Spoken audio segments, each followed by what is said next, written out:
Hello and welcome to Good Morning Thailand. Let's talk about some of the headlines that are going across the country today. Starting with tourists are outnumbering, Locals? the staff in hotels. Oh, I see. Yeah. Now, it's a bold thumbnail that we decided to go with today. However, there is a serious struggle for hotels with staff shortages. Now, workers remain reluctant to return to the hospitality industry, even though employee revenue from hotel service charges has almost returned to pre-pandemic levels. So, if you do go to stay in most probably a 4-star hotel or lower, you'll most probably be greeted by freshly new graduates. Fresh. Probably doing their first job ever. Mm. Hotels in the top 20 hotels in Thailand saw an average monthly service charge surge to more than 26,000 baht, especially in Phuket. So let's take Phuket for example. 26,000 baht service charge on average plus salary, so they can earn up to 46 to 50,000 baht, which is pretty good. Whoa.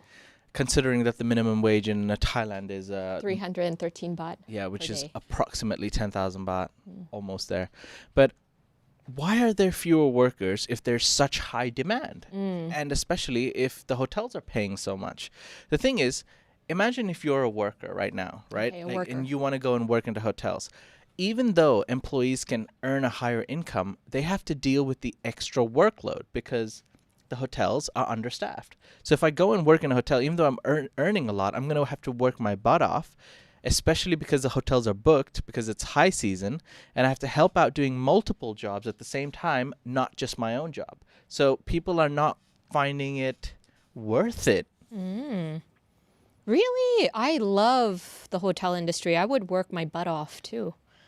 I love. But imagine if you're a waiter, yeah, like doing a 12-hour shift, but you're not just a waiter. You're also behind the bar. Then you're also cleaning the dishes. 'Cause that's a bit exaggerated. But what I mean is that you're doing like multiple jobs at the same time. It's already tiring having a 12-hour shift if in a busy time, especially that the restaurant and hotel's fully booked. So people are like, yeah, your service, keep your service charge. It's not worth it for me to come back and leave my province as well.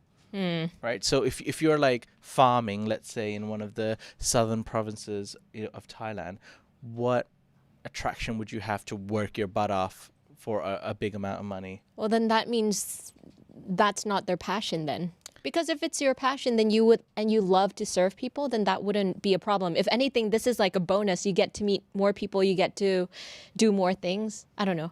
I used to work in the hotel, and that's what I did, and I loved it. Well, here's another angle. The best staff also will always go to the 5-star hotels. They have the best service charge. That's good. But what about the 4-star hotels, Natty? What about the 4 stars and lowers? Because they're hiring more and more fresh graduates to fill their vacancies.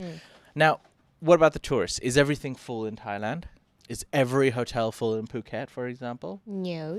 No, not exactly. Let's take the example, for example, of Siam Wellness Group. Now, their executive director has come out and said that mostly Chinese guests made 55% of the foreign customers before the pandemic. And like we've been talking about, Chinese tourists have just been drizzling into the country most recently. There hasn't been a sudden crazy surge. And it's expected that only 25% 25% of Chinese tourists will recover according to the pre-pandemic levels, as they're expected to return starting April, when there are more direct flights, and the flights are also a lot more affordable.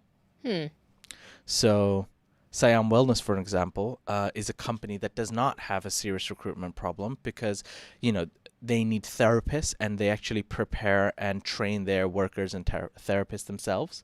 So for businesses like this, where you need an experienced, skilled person, they train them themselves, and therefore they can. But for an average hotel, as a tourist, if you're going to go, you expect not to have crazy service. Because, just keep in mind that the next time you stay at one of the 3 or 4-star hotels and you're greeted by a waiter that probably looks like a child that should not be working there because Asians, and it just might be their first ever job.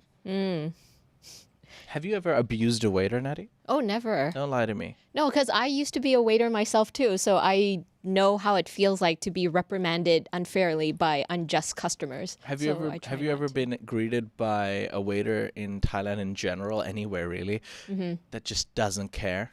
Oh yeah, tons of times. But I make sure to be like, Like please. 90% of the time. Yeah, I'm like, please don't pee in my food, please, please. Oh no. Yeah. Pee in your food. And that's what I heard growing up. Like, don't piss off the waiters because they'll poo-poo and pee-pee in Yeah, your food. I've heard the spit in your food. I don't. Oh, no, I I don't know heard about peeing. excretion. No, I It's so even had extreme. CCTV cameras. I remember watching Inside Edition and a bartender peed in a cup. Anyways, this show is going off the rails. That is no. I apologize for anyone having their morning coffee Yes. at this moment. Yeah. Let's move on and talk about sea nomads. Now, Thailand has sea nomads, and they're having an issue with Bangkok. They are having an issue with Bangkok. Okay, so sea nomads are taking their struggle over alleged land encroachment to Bangkok. That's what it is. Oh, I see. The nomads are part of the Makan minority. That's a group of semi-nomadic Austronesian group that lives in a Thai coastal province and inhabits over 800 islands in the Andaman Sea.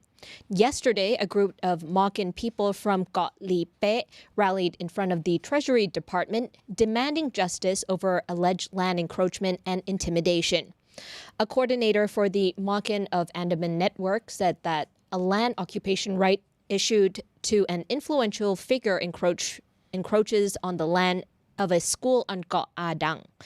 The coordinator, Witawat, said the encroachment blocks access to beaches and the sea.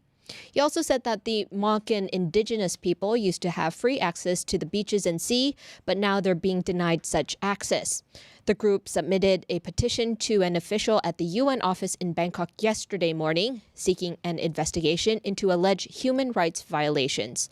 Got Lipe and Got Adang are both tourist hotspots in the Taru Tau National Park, located about 15 minutes away from each other. Tensions over the recent alleged land encroachment have been heating up since last month when students gathered outside the school to protest.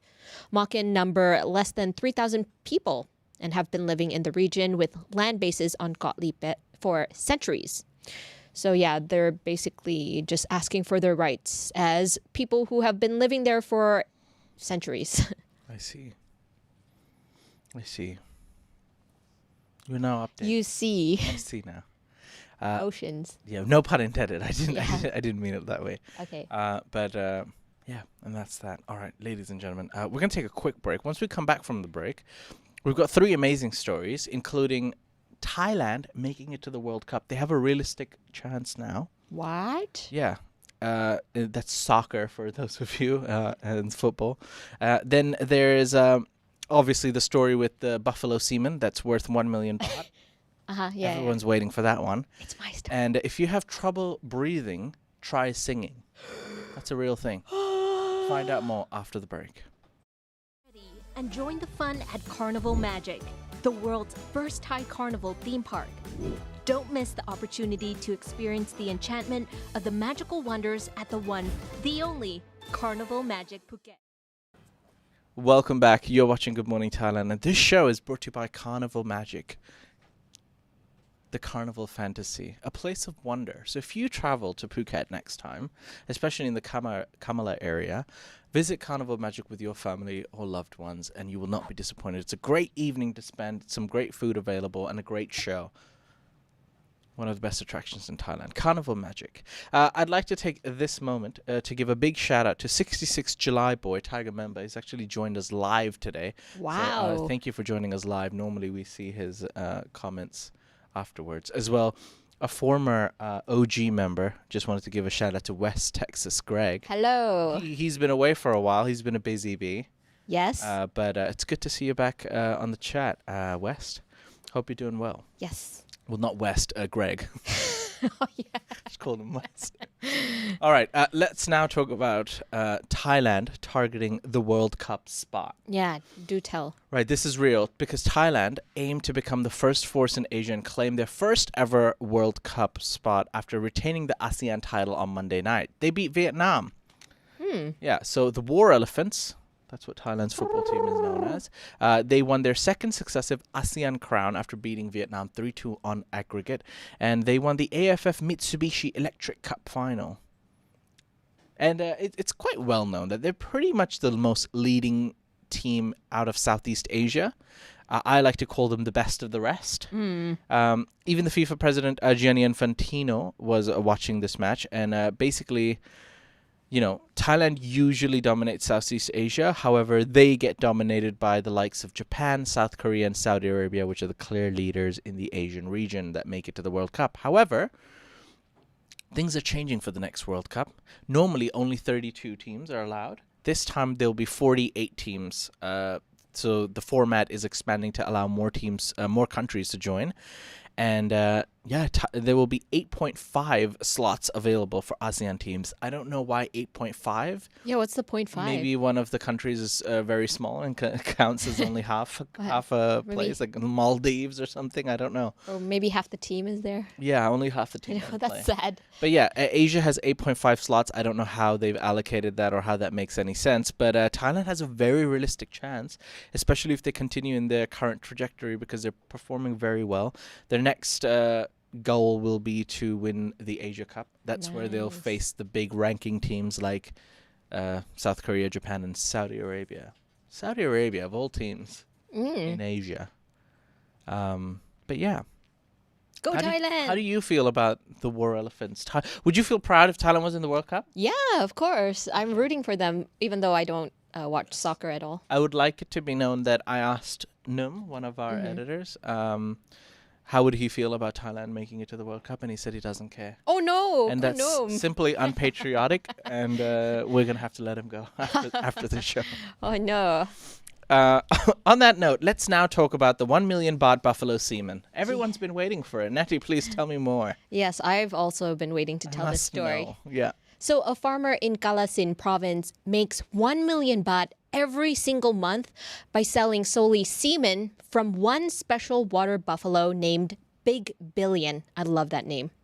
Water buffalo, or you can call them kwai in Thai, breeders all around the kingdom pay high prices for the semen of Big Billion, a textbook Thai water buffalo worth 30 million baht.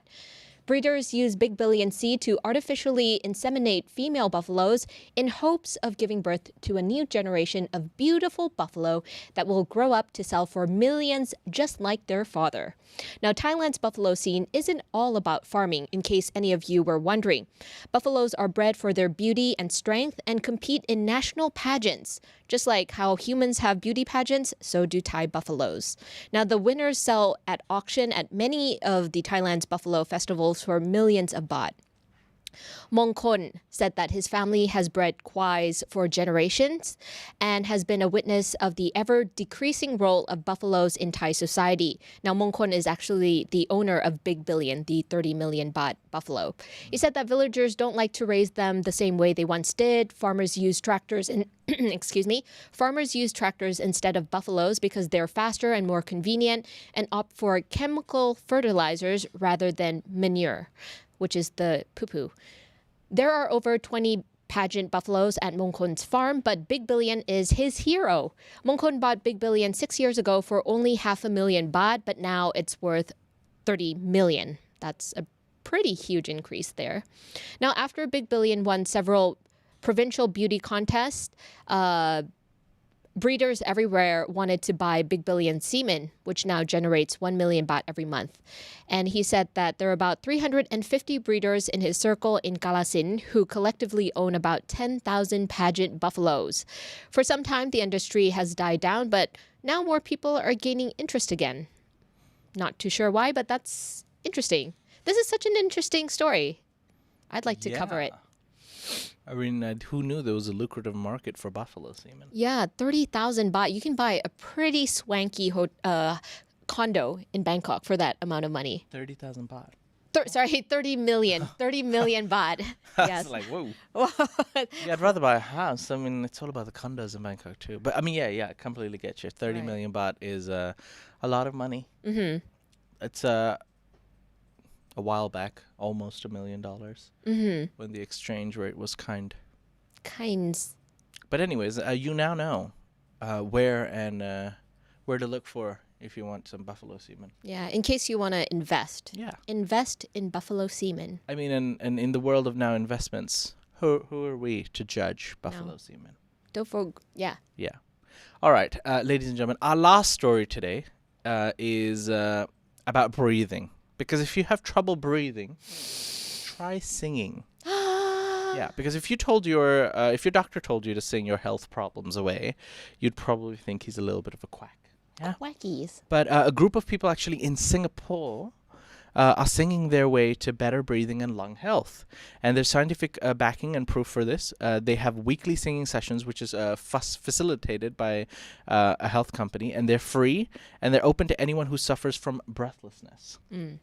And they're 1 hour long sessions, and they help 50 patients who are in their 50s, 60s, and 70s. And the program might seem a bit dubious and might seem like, wait, what's going on here? But there's a science behind it, and singing creates better breathing patterns and posture while exercising one's lungs. Because, you talk less as you're older. Allegedly. What? That's not true. That's not true. But but yeah, singing really does help. Singing does help posture because you have to stand straight. You open up your lungs, and probably gets you breathing in a way that you wouldn't be if you were just slouching and sitting on your chair. Now, there's senior physiotherapists over there that said that breathlessness tends to cause disordered breathing patterns, and this program strives to reverse that. So, yeah. So we have to go to Singapore if we want to do this. Technically, yeah. All But right. sometimes the songs that they choose might be a mix of long and short phrases for a long period because, as you're trying to maintain the tone of the song, like you can imagine some songs are faster, sometimes are slower. Sometimes, you're singing like Aretha Franklin, you've got to hold that note. So logically, I guess that kind of makes sense. I'm still a bit skeptical, but then again, I am not suffering from breathlessness at the moment. Okay. But I just thought it was interesting, so I just thought I'd quickly mention it. It has nothing to do with Thailand, unfortunately. And you just realized. Okay. Yes. Yes. It has nothing to do with Thailand, but it could. It could. It could. It's an experiment. I just thought I wanted to share it with the audience because I So thought it nice. was interesting. Very nice. Yes. Ladies and gentlemen, those are some of the headlines from today. Stay tuned for Thailand News Today later this evening for all the top headlines throughout the day from one Nati Warisa herself in her purple outfit. But for now, we hope you've enjoyed the episode. We will see you live once again tomorrow morning. Until then, take care. See you. Bye-bye.